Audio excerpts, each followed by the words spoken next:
Bonjour à tous, je suis très heureuse de vous retrouver pour cette nouvelle vidéo. Cette nouvelle vidéo va justement être une continuité du message précédent qui concernait le sujet de ce constat de séparation, d'opposition ou de division de la population à l'heure actuelle, avec tout ce qui se passe, avec ce constat de fracturation des personnes dans l'établissement du nouveau monde, avec ceux qui semblent rester figés dans leur choix dans l'ancien modèle, de ceux qui sont en phase d'éveil et ceux qui ont déjà se sentent en préparation et font des choix autres.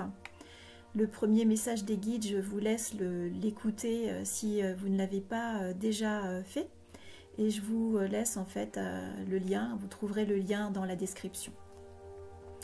J'ai donc demandé au guide céleste des hautes fréquences de l'amour de m'indiquer une réponse sur le comportement à avoir face à ces enjeux de séparation des humains dans la matière, avec des camps qui s'opposent et des écarts, des espaces qui se creusent entre les personnes. Les êtres donc de lumière ont adressé un second message sur le sujet et je vous le livre maintenant.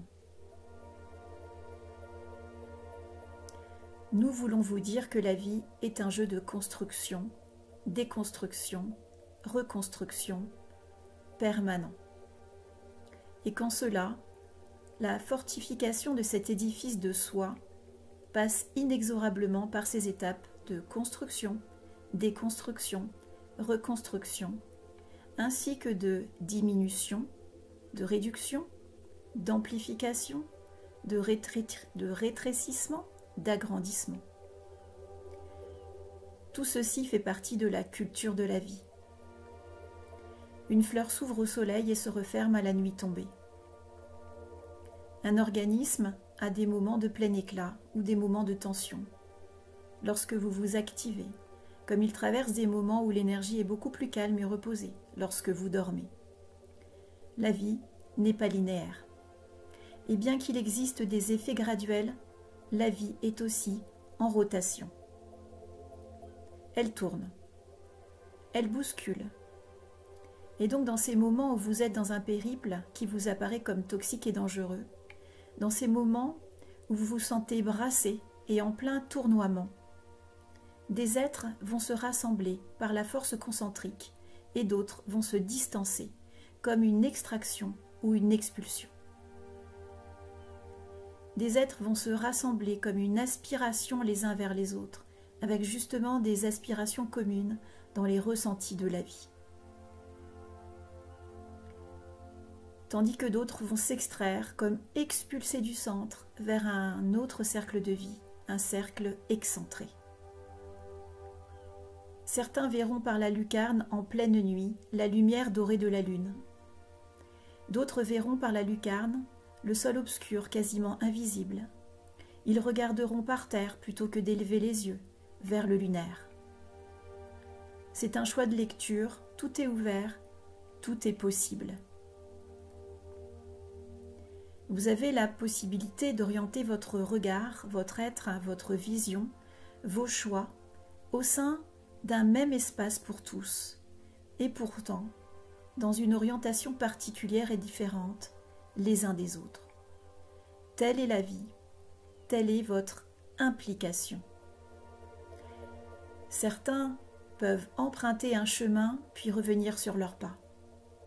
D'autres peuvent emprunter le même chemin et poursuivre leur route jusqu'à un nouveau point. Certains peuvent emprunter encore ce même chemin, puis s'installer en route dans un endroit qui leur semble propice à la vie dont ils aspirent. Et tous ces points existent sur la Terre, dans les choix humains.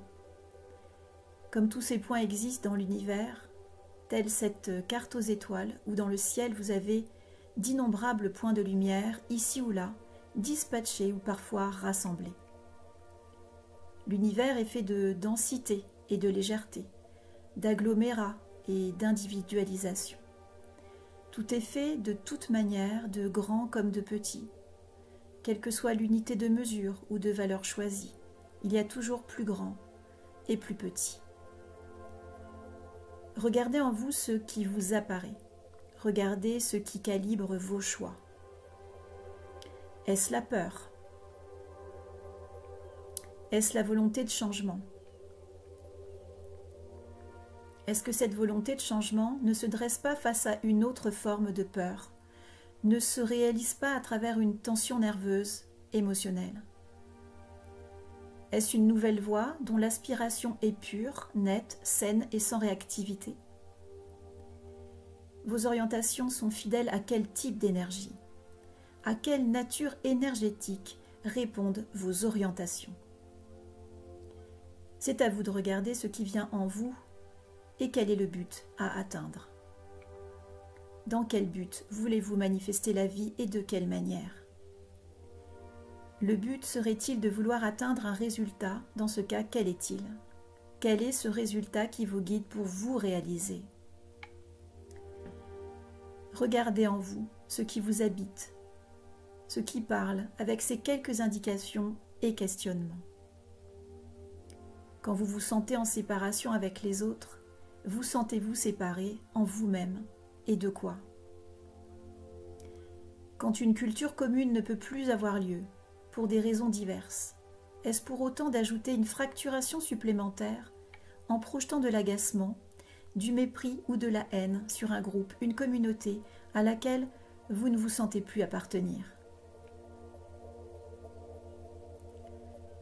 Quand vous ne sentez plus la même fréquence, devez-vous pour autant, dans ces divergences d'intérêts, vous haïr, vous dépeindre comme faux? Chacun détient une part de vérité dans l'absolue grandeur du monde, une part de vérité qui peut être infime ou plus grande, peu importe. Mais ce qui est important, c'est certainement de vous dire ceci, en votre intériorité et au plan du cœur. Bien que mes choix soient différents, je nuance. L'univers m'y prépare. Bien que s'écartent de moi certaines relations et bien que je ne puisse plus, dans mon énergie, participer à certaines positions et comportements, je ne m'enlaidis pas en méprisant l'autre. Au contraire, j'apprends la tolérance. Je vibre à un niveau d'énergie qui est le mien tout en considérant que chacun a un niveau d'énergie qui lui correspond. Et dans son niveau d'énergie, eh bien, il peut se laisser emmener, guider et transporter dans sa vie là où il décide de se placer, là où il décide de se déplacer. Chaque être ne vit pas au même endroit sur le globe terrestre. Chaque être a pu se déplacer, se mouvoir, a pu créer parfois des exodes, parfois des implantations, des sédentarisations, et chacun s'est placé là où il l'a souhaité, parfois pour toujours, parfois pour un moment. Et pour autant, chacun a le droit d'exercer son existence là où il le souhaite. Bien sûr, il y a des empêchements et des empêcheurs. Il y a des stigmatisations et des ralentissements avec les doctrines et les dogmes qui sont propices aux fermetures d'esprit et aux embrigadements, à la perte de maîtrise de soi. Tous les choix ne sont pas toujours vos choix. Il y a des renoncements, des choix inconscients. La vie est ainsi faite de respecter là où chacun en est et d'envoyer une lumière diffuse. Pour ceux qui seraient en route, ou ceux qui s'arrêteraient et seraient en plan, pour ceux qui avancent au même rythme que vous, pour ceux qui abandonnent,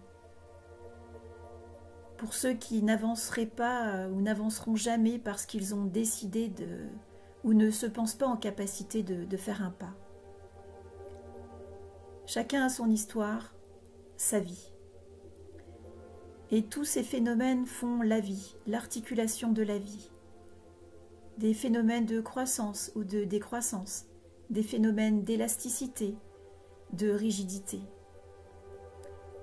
Regardez le monde, les choix, les êtres qui choisissent de façon indépendante ou de façon ignorante, avec toujours une lueur d'espoir et d'appel qui permet à chacun d'évoluer en son sens et en son sein, un jour, tôt ou tard, une fois ou une autre, peu importe quand, mais de toujours supposer qu'il y ait un envol, une avancée, une sortie du système, une voie nouvelle, une porte, un axe différent qui ouvre la voie à se sentir vivant, libre, aimant, aidant en soi et pour les autres.